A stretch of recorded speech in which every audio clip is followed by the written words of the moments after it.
cool, j'espère que vous allez bien. On se retrouve pour un nouveau journal de grossesse et cette semaine, on parle de ma 31e SA.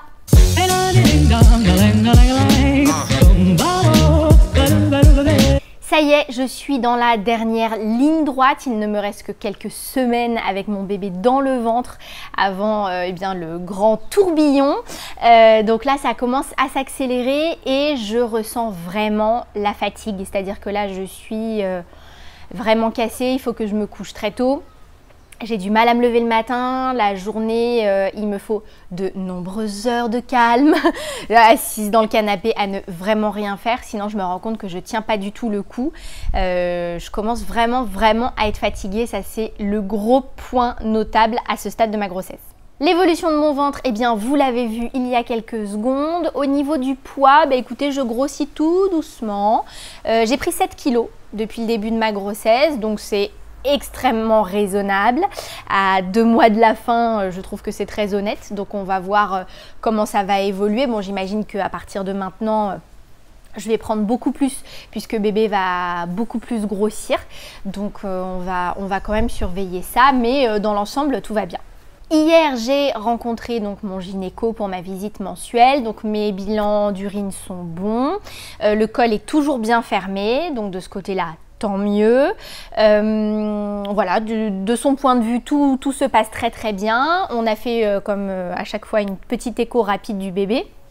Il m'a montré sa petite tête en 3D, c'était mignon. Même si je suis toujours extrêmement mitigée sur la 3D, je trouve que ça fait un peu une tête bizarre aux enfants. Ils ont toujours l'air d'avoir un gros nez. Là, on dirait quand même qu'il a la bouche très pulpeuse. Et en revanche, il a une grosse tête. En fait, comment j'ai compris ça? C'est-à-dire que pour moi, j'étais donc à 31 semaines d'aménorrhée, enfin, ou de grossesse, je sais jamais, je suis nulle pour ces trucs-là. Et je vois sur son truc d'échographie, il prend une mesure comme ça, ronde, et ça marque 29 semaines.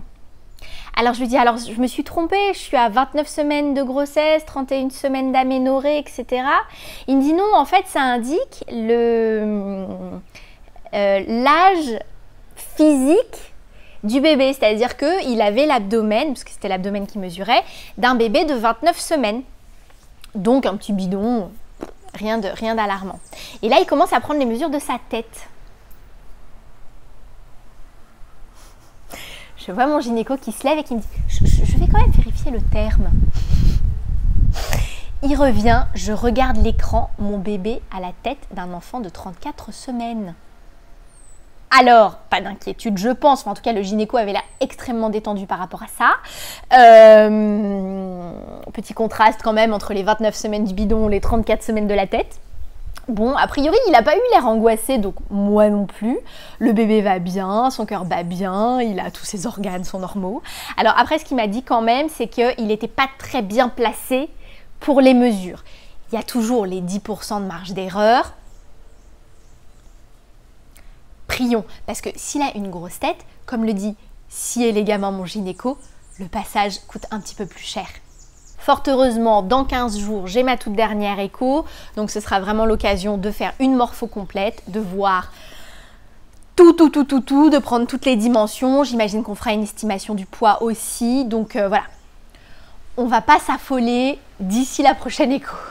Sinon, donc, mais j'ai encore des analyses d'urine à faire d'ici mon prochain rendez-vous le mois prochain. J'ai pris rendez-vous avec l'anesthésiste de la clinique. Donc, j'ai découvert les joies du privé, puisque c'est vrai que moi, j'avais accouché dans le public la première fois. Là, il faut que tu viennes avec les sous de la consultation et 150 € en espèces si tu veux la péridurale. Wouh! Donc, du coup, il faut quand même que je vérifie avec eux comment ça se passe, c'est-à-dire que moi dans mon projet de naissance, j'aimerais accoucher sans péridurale. Évidemment, c'est dans un monde merveilleux où je n'ai pas de contractions atroces et où je n'ai envie d'insulter personne. Mais je me dis, je donne les 150 € pour la péridurale, je ne la prends pas, qu'est-ce qu'on fait? On me rembourse? Personne ne sait. Je ne les donne pas. Est-ce que le jour même, ils me disent « Ah non, désolé madame, vous n'avez pas payé » ou alors il faut que tu sais que tu ailles en salle d'accouchement avec 150 € comme ça dans ta queue de cheval, derrière l'oreille, dans ton soutif. Personne ne sait. Donc du coup, j'ai rendez-vous mi-mai. Je vous raconterai comment ça s'est passé. Si jamais vous aussi vous vous retrouvez à accoucher dans le privé et que vous ne savez pas trop comment ça fonctionne, un peu comme moi. Au niveau des soins de moi-même, donc mon gynéco m'a donné des ampoules de magnésium à prendre 2 fois par jour pour soulager mes crampes que j'ai la nuit. J'ai pris la première ampoule hier soir et j'ai déjà l'impression, alors j'ai ressenti quand même un petit peu les crampes cette nuit, bon c'est le tout début du traitement, hein. Mais ça m'a réveillée bien sûr, mais c'était quand même nettement moins fort, c'est-à-dire que j'avais pas le mollet bloqué. Donc je pense que c'est pas mal. Sinon, au niveau des préparatifs, ça avance bien. Je vous l'avais montré sur Instagram, je vous remettrai une petite photo ici. J'ai refait tout l'habillage du couffin, donc ça c'est bon. J'ai quasiment terminé sa couverture nomade, je l'ai boyifiée. Donc pareil, dès que ce sera fini, je vous mettrai des petites photos sur Instagram. J'ai acheté quelques vêtements. Mon amie Anne-Laure m'a envoyé un colis que j'attends avec tout un tas de vêtements aussi.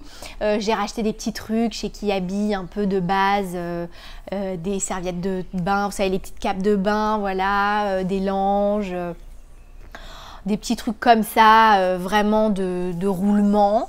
Mais sinon, voilà, j'attends encore un peu avant de tout laver parce qu'il faut aussi que je réorganise les placards et les tiroirs, tout ça, tout ça. Mais franchement, sinon, je pense que je suis dans les temps. Là, le prochain gros dossier, c'est la valise de maternité. Ça, faut franchement que je m'y colle parce qu'à un moment, ça va plus être possible. Et c'est tout pour cette 31e semaine de grossesse, mais c'est quand même déjà pas mal.